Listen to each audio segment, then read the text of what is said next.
Hey guys, Andrew here from Tesla IMO, and today we're just going to touch base on application of a PPF to the car as well as the window tint. After lengthy discussions and review on YouTube and other people's channels, we found that most people like to put a PPF or a paint protective film on top of the car or throughout the car. Some people do it at the front end, some people do the whole car, other people just do the front bumper area. So what we decided to do was just the front end, and we've included on this one the application of the PPF to the side fender, the headlights, the bumper, and the front hood, if you will, the front. We also put the application on the side mirrors, if you will, and these A-pillars that go up, only up into this roof line. And I don't know if you can get in there. I've got Electrobo here helping me out. You'll see the joint line a little bit dirty there where it stops. We didn't need to do the rest of it. And then the last part of the application for the PPF is we actually put it, we had the guys cut out a nice section, and you may be able to see that line. We actually put it down just to protect this area. So the reason why we wanted to protect this area is because apparently a lot of road dirt picks up and hits this spot, and it will actually damage the paint. So we'd rather just damage the protection film, knowing that we could peel this off later and put a new one on. And as you saw in my last video, we did put on some accessories there, and we're hoping that the mud guards, or the mud flaps, help stop that kick up. It should help it a little bit, but we'll see how that goes with time.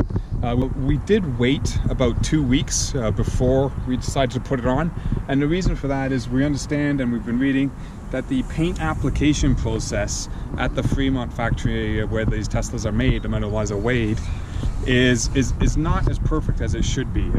They don't bake out the finishes fast enough, and some of it still flashes off. So if you put the application of the PPF on too soon and the paint hasn't fully cured, you may actually, when you go and replace the PPF, pull off the existing paint.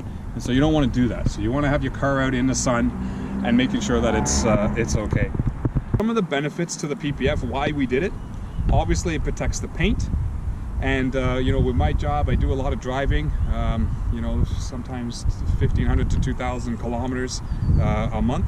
So it protects the paint from stone chips, debris, pickup, and salt. It's easier to clean. It's got a more smoother finish. Everything should wipe off on that. Nothing won't bind to the surface as much. It also gives the paint UV protection.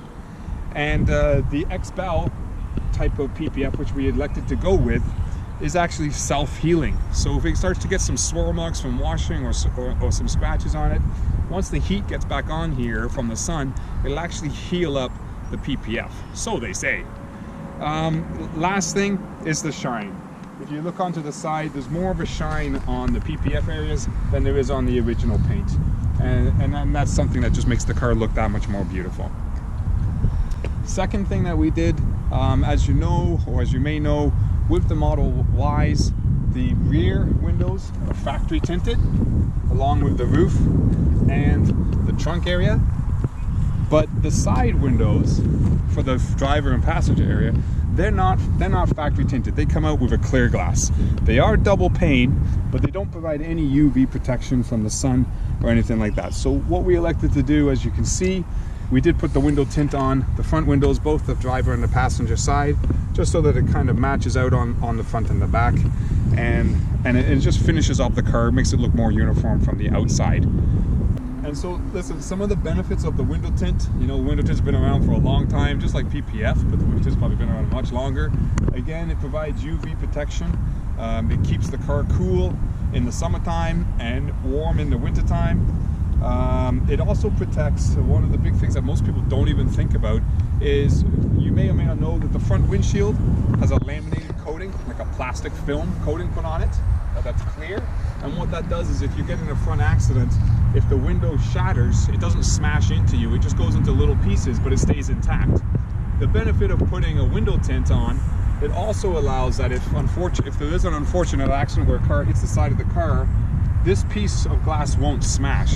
It'll just go into little squares, and the window tint will help hold it intact. So it'll protect the driver a little bit. Now granted, there's a gazillion airbags in this car that protect the people, but obviously I don't want to get hit by a stray piece of glass either. With that also, it gives you some privacy. Like I said, it's uniformity between the front and the back. And lastly, you can see the car. It looks amazing with it on. We had this work done at Burning Rubber. It's a place located in Oakville. It's a little bit of a drive for us to get there, but it is located in Oakville. We found just the recommendations and the discussions online and some of the quality control when we met with Jordan there. You know, these guys are first class. They looked after the car. They took their time.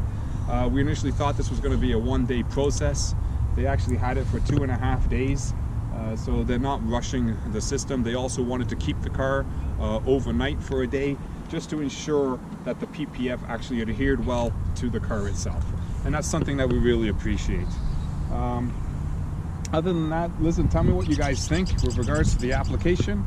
Should we have done the whole car, or should we have just left it to the front? Or should we have done the bumper? Let me know in the comments below.